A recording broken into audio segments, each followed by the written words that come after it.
اولتر از همه سپاسگزاری میکنیم از همه مشایخ، همه علما، جناب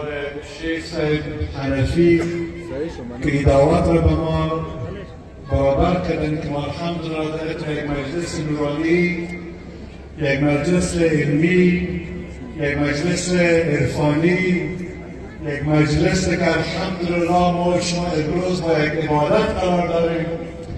یک مجلسی که انشاءالله تعالی در حدیث قدسی آمده که کسانی که طلب علم میکنند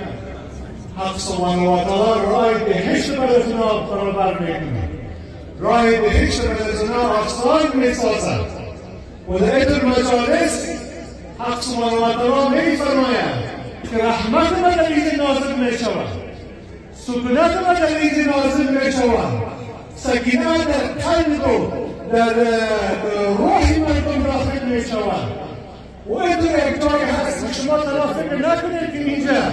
تنها علمان نشیشتن، تنها مشایخ نشیشتن،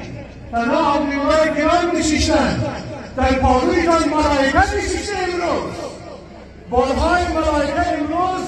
واز استطاعت شما الله ولی آواز شما در اونجا میرسانند که الحمدلله اینجا در طلب علم و یک عبادت دیگر قرار داشتن که دیگر این برنامه‌هایی که هست یقین دونیم که مفادش بیشتر به خود میرسد. این دونیم که عبادت هست طلب علم که انشاءالله مفادش در اجتماع میرسد، مفادش حفاظت دین است، مفاد طلب علم حفاظت از ناموس است، حفاظت از قرآن است، حفاظت از نظام شرعی هستند، حفاظت از اون ناموس ما هستند که عقاید ما را از 1400 که عقاید سلف است، عقاید اهل سنت و جماعت است، اینمی علم است که این ماتم گرفتند. تعداد مجیدین سلف صالحین میگفتند که الحمدلله علی نعم الاسلام و کفر بها النعمه، که اگر یگانه نعمت بر ما و شما امروز میگوید که اون نعمت اسلام است، کفایت میکرد بر همه چیز، از هر نعمت کردن، از نعمت دین، از نعمت شنیدن، از نعمت تنفس، از نعمت دست، از هر نعمت که هست نعمت اسلام فوق است که اون نعمت هست که اگر با اون چند بزنیم دروازه بهشت برای شما واز است. این نعمت است که اون کیفیت الله و ذکر الله تطمئن القلوب که اون سکونت که انسان میخواید، یعنی علم است که قرآن بیان میکند فعلا لا اله الا الله که اگر کلمه لا اله الا الله شما با اون میخواید آشنایی داشته باشید بدون علم نمیشید. اگر میخواید آشنایی با ذات صفات حق سبحانه و تعالی، با محبت حق سبحانه و تعالی، با شفقت حق سبحانه و تعالی بدون علم نمیشید. علم نمو کیفیت هست که الحمدلله ما شما را در هر مدعای، در هر جای ما شما را نصرت میکنند که امروز شما بیرق قلیمه محمد الحمدلله در اینجا میباشید و در زیر سایه علمی هستید. از برکت علم هستند، از برکت مجاهدین است، از برکت از امو اشخاص هستند که قرآن را با خود نزدیک کردند، علم قرآن را با خود نزدیک کردند و اون نور که حق سبحانه و تعالی در وجود ما دارد که اون نور فطرت است که با نور قرآن یک جای میشن، که اون نور علی نور میشن، که اون روح ما و شما تصفیه و تصفیه ما و شما را میکنن و ما را منور میسازد، بدون علم نمیشه. و ما و شما یقین کنیم که علم بدون اخلاص پیش نمیره. او کیفیت چی هست که اخلاص را با علم نزدیک میکنن؟ او کیفیت احسان است، او کیفیت تصوف است، اونو کیفیت هست که مؤمن با علم میبرزن، با اسلام و با قرآن و با سیرت نبوی صلی الله علیه وسلم. اقبال میفرماید که اگر مسلم از دین نبی بیگانه شد، باز باید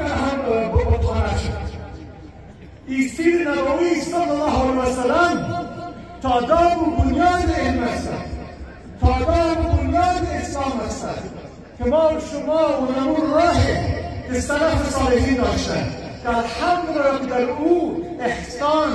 که در حدیث جبریل الحمدلله واضح آمده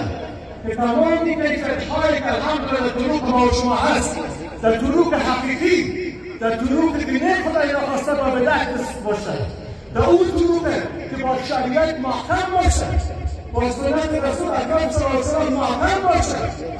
با سیرت نبوی صلی الله علیه و سلم محکم باشد، اون طرق هست که شما را به حق میرساند، که شریعت طریقت به حقیقت شما را میرساند، که علم بدون طریقت هم نمیشه، طریقت بدون علم هم نمیشه. خداوند انشاءالله تعالی همه شما را توفیق بده که بر دین الهی خدمت کنید. خدا به این خدا شما خوش نسازید که ما علم گرفتیم و علم طلب کردیم و ما این مدارس بسیار کلان جور کنیم و اینقدر طلبا دارم، اینقدر مدرسین هست، اینقدر کسان فرق‌پرستی شد. نه، شما تو وقت گفتن میشه که وارث الانبیا هستید، سر شانه‌های شما بسیار یک مسئولیت بزرگ قرار دارد. یکی از کسب بزرگ انبیا چی هست؟ که مردم با خدا نزدیک بکنید، خدا را با مردم نزدیک بکنید. خدمت شما نو شروع شده که شما این فاصله که دشمنان اسلام میخواهید با بین ملت و با بین علما و با بین مشایخ این فاصله را زد کنند. امروز کار شماست این فاصله را نزدیک بکنید. امروز کار شماست که محبت دین را، محبت علم را، محبت قرآن را انشاءالله تعالی به این ملت نزدیک بکنید. از سید عایشه رضی الله عنها مثال کردند، گفتند او امیر المؤمنین خلق آن حضرت صلی الله علیه و سلم چی هست؟ گفتند شما قرآن را نمیشناسید و نمو خلق و اخلاق حضرت قرآن است، رفتار آن حضرت قرآن است،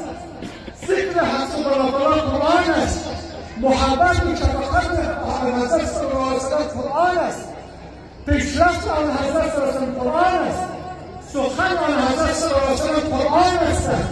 اینمی قرآن است که شما را نزدیک با الله می‌کند و اینمی قرآن است که الله را با بنده‌هایش نزدیک می‌کند. شما یک مسئولیت بسیار بزرگ بر دوش شما دارید. یک مسئولیت هست که انشاءالله تعالی با علمایتان با ادب باشید، با علمایتان احترام داشته باشید، با مشایخ انشاءالله تعالی نزدیک شوید. این ملت انشاءالله تعالی با نور قرآن، با نوری که نور ملموس که انشاءالله تعالی نور فطرت و نور قرآنی و نور وحی با او یک جای شود انشاءالله تعالی. خداوند سکونت به قلب ما شما اندازد، خداوند آرامش به قلب ما، در منطقه ما، در اجتماع ما، در وطن ما می باشد. خداوند ما شما توفیق بده که این نظامی که انشاءالله تعالی با رای سید عمر انشاءالله که اسلام بسرده و طبعا انشاءالله تعالی که یک نظام عملی است، یک نظام هست که از ناموس دفاع کرده، از قرآن دفاع کرده. خداوند ما را توفیق بده با این نظام انشاءالله تعالی دست به دست خدمت بکنیم، انشاءالله مدارس خدا آباد بکنیم و همونطور که یک از علما ذکر کردن و همونطور که با پایه‌ی علم قرآن، با پایه‌ی علم حدیث، با پایه‌ی علم تفسیر، با پایه‌ی علم دین، علم اصلی هم مهم است. این وطن ضرورت داره به تکنولوژی، این وطن ضرورت داره به ساینس، این وطن ضرورت داره به طب.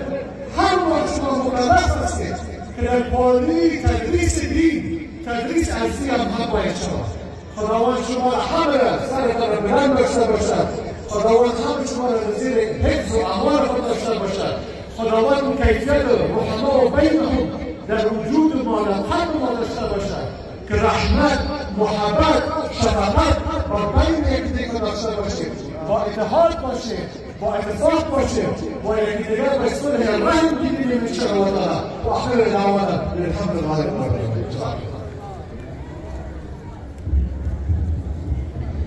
ثالثا می‌فرما همدن و همدست بروارد کن، همدن